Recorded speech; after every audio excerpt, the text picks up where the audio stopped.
আসসালামু আলাইকুম। ওহো, বলেন, আসসালামু আলাইকুম। আপনার নামটা বলেন। আর ইব্রাহিম, আমার নাম ইব্রাহিম। ইব্রাহিম। আচ্ছা, আমি তো শুনলাম যে হচ্ছে খাবার দাবারের কি ব্যবস্থা, মানে খাবার যে খান না, এটা কি মানে আসলে কতটা সত্যতা এটা? আসলে সত্যতা আমি খাই মুড়ি চানাচ্ছু 24 ঘন্টা পর দয়াল মাফারি খাই। তাছাড়া এই 12 ঘন্টা পর পর আমরা না 3 বেলাতে খাবার খাই, এটা আপনি খান না? না, আচ্ছা, ঠিক আছে। তাহলে আপনি এখন বর্তমান কি পদে আছেন, মানে এর থেকে কোনো পদ থাকে নাকি? এর কোনো পথ চট নাই। পদ নাই। না, আপনি কনকার সিলসিলা? এটা আমি খানা খাই না, একটাই উদ্দেশ্য, আমার রাসূল কষ্ট করে গেছে, আমি এত সুখে কেন খাবো? মানে রাসূলের জন্য আপনি সেই খানাটা হ্যাঁ। খান না। বুঝতে পারছি। আচ্ছা, ঠিক আছে। আপনি কনকার সিলসিলা নিয়েছেন, মানে আমি প্রথম প্রথম হলে মৌলানা আব্দুল হামিদ খান বাসানি ছিল, উনি আমার গুরু। তারপরে হলে তাহলে আপনার বয়স কত তাও? বয়স 75 পার হয়েছে। তাহলে ওই সময় তো আপনি মনে হয় যুদ্ধের সময় আমি শেখ সাহেব বোর্ড দিছি একাই 5টা ও, তখনকার সময়। সেই সময়কার। বুঝতে পারছি। তা আমি ওই বাসানির হাতে বায়াত করছিলাম। বুঝতে পারছি। উনি হলে কাদরিয়া খানদানের গুরু। সেটা কিন্তু আমাদের বেলগাড়ি যেটা আছে এর সাথে কি সংযুক্ত? না, এগুলো চিস্তিয়া খান, চিস্তিয়া সাবরিয়া চিস্তিয়া সাবিয়া। এটা। আর আপনার হচ্ছে আমি হলাম কাদরিয়া খান। কাদরিয়া।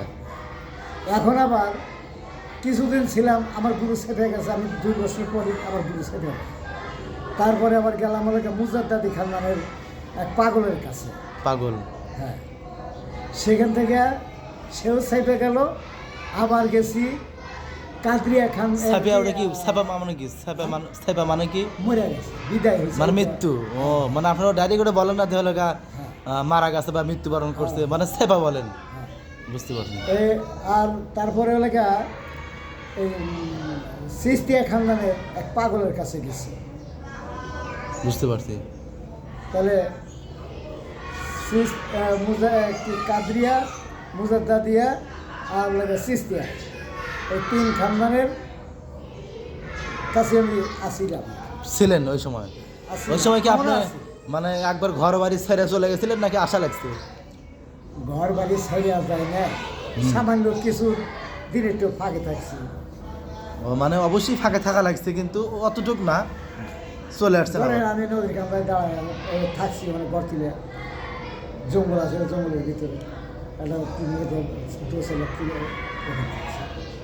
আমরা মাঝে মধ্যে আমরা ওই যে ঢাকা মিরপুরে যে একটা আছে, ওটা কি মাজার, ওটা কি বলে, শালি মাজার। ওখানে গেলে কিন্তু দেখা যায় অহরহ মানুষ আপনার মতন আর তো বেশি আলা ওটি ওরা বসে আছে। ওদের বট গাছের নিচে দেখেন না, ওরা কিরকম, মানে কি জন্য বসছেন? এখন এটা তো বলা সম্ভব না, ওটা যার যার ব্যক্তিগত। যার যার ব্যক্তিগত ব্যাপার।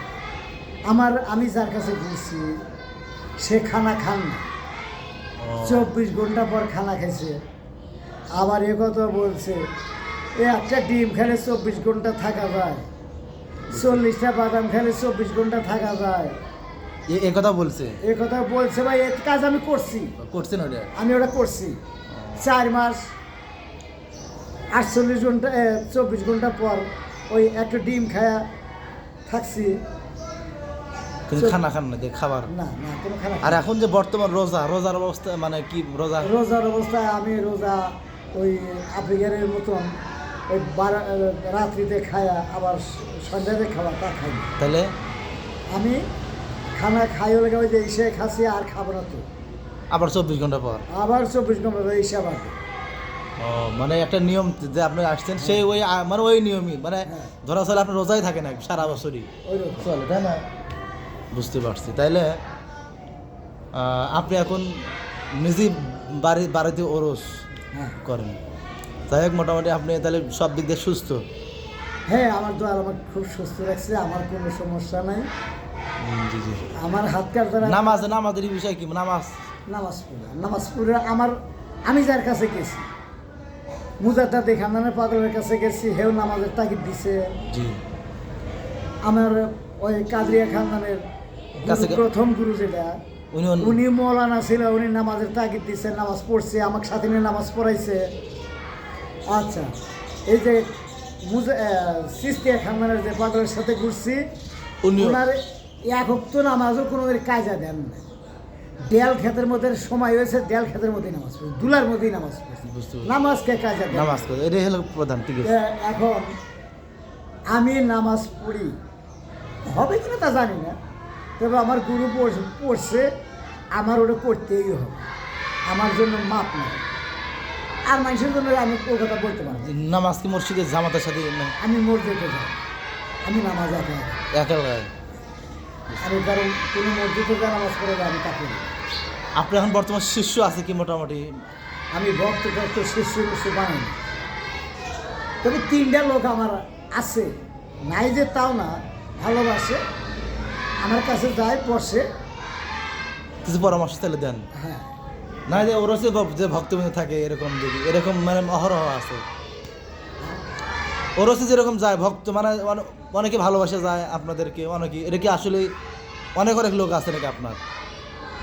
অনেক লোক যদি বলা যায়, লোকের আমার জায়গা দেওয়ার অভাব মতন না। পরিস্থিতি থাকবে বুঝতে না। পারছি। তাই আমি বলি না কাউকে। বুঝতে পারছি। তাহলে মোটামুটি আপনি অনেক ভালো আছেন, সুস্থ আছেন, ঠিক আছে। হ্যাঁ, তো আর একটা বিষয় বলি, মানে এটা মানে আপনার যে এই বিষয়ে কি বলতে চাচ্ছি, মানে এইটা এখন এই কথার জবাব আমি দিতে পারি না। আবার ওনারা না কিভাবে দিতে রাখছিল পারি না। নাকি? এটা হলো পাগল যারা, তারা ওগুলো কাটাকুটা করে না বেশি। বুঝতে পারে, তা অন্য সব ঠিক আছে। তো সবাইকে সালাম দেন, যে দর্শক হয়তো আমার ভিডিওটা সবাই দেখবে। তো সবাইকে আমি যতটুকু আপনি বলেন। অর্থাৎ ব্যাপার হলো কি, যে আমি আমাদের পাগলদের হিসাব, বাহুল্য কথা বলা নিষেধ, কোনো কথা বলা যাবে না। ফায়সা কথা কি মানে খারাপ ভাষাকে প্রয়োগ করেন কোনো সময় না? না, খারাপ ভাষা প্রয়োগ করা যাবে না। করলে তারই না কেটে হেলা জানে, কেটে হেলা জানে, এরকম একটা নিয়ম। এইরকম একটা নিয়ে। বুঝতে পারছি। তাহলে আমি ওই পাগলের রাস্তায় থাকলাম না। ক্যান্সেল। পাগলের রাস্তায়, পাগল কি কোনোদিন কারো খারাপ কিছু করে না। না, যে পাগল রাস্তায় দিয়ে যাচ্ছে, এখন আপনার যদি ভালো লাগে, ডাক দেওয়া হয়তো ভালো দুটো কথা জিজ্ঞাসা করলে উনি শটের উপর দুই একটা কথা বলেছে, চলে যায়, ঠিক আছে। উনি আপনার সাথে তারা টাইম নেই। তো এই। সবাইকে ধন্যবাদ দেন, যে সবাই ভালো থাকবেন, সুস্থ থাকবেন। বলেন, হৃদয় বলেন। সবাই ভালো থাকেন, দোয়া চাই। আপনাদের কাছে সবার কাছে দোয়া চাই, আমার জন্য দোয়া রাখেন।